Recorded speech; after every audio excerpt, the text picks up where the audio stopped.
सोचो तो, जंगल के बीच एक लंबी घुमावदार सड़क।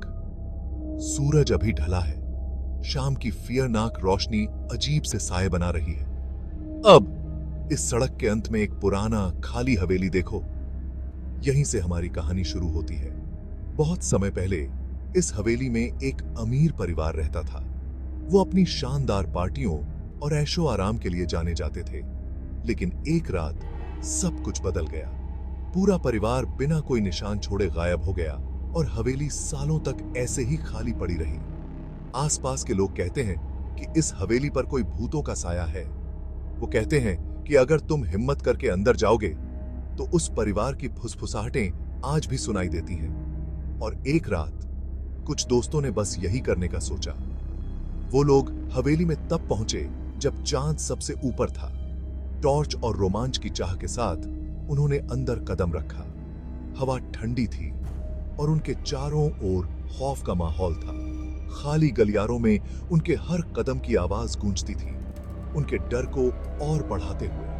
अचानक उनमें से एक ने धीमी सी रोने की आवाज सुनी थी।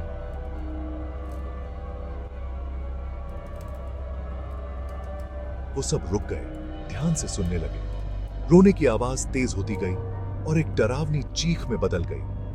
घबराहट छा गई, लेकिन जिज्ञासा ने उन्हें जकड़ लिया और वो आवाज के पीछे चल पड़े। आवाज उन्हें एक भव्य सीढ़ी तक ले गई, जो धूल और मकड़ी के जालों से ढकी हुई थी। जैसे ही वो सीढ़ियां चढ़ने लगे, वो स्क्रीमें और तेज हो गईं। हवा और भारी लगने लगी, जैसे सांस लेना भी मुश्किल हो। सबसे ऊपर उन्हें एक बड़ा सजा हुआ आईना मिला।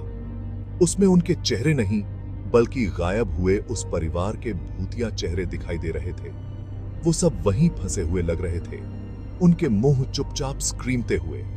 डर ने उन दोस्तों को जकड़ लिया और वो हवेली से भाग निकले, बिना पीछे मुड़े। आज भी वो कसम खाते हैं कि वो अपने सपनों में अब भी वो स्क्रीमें सुन सकते हैं। और वो हवेली, वो एक भयानक यादगार बनकर खड़ी है उन लोगों के लिए जिन्होंने वहां के बेचैन भूतों को परेशान करने की हिम्मत की।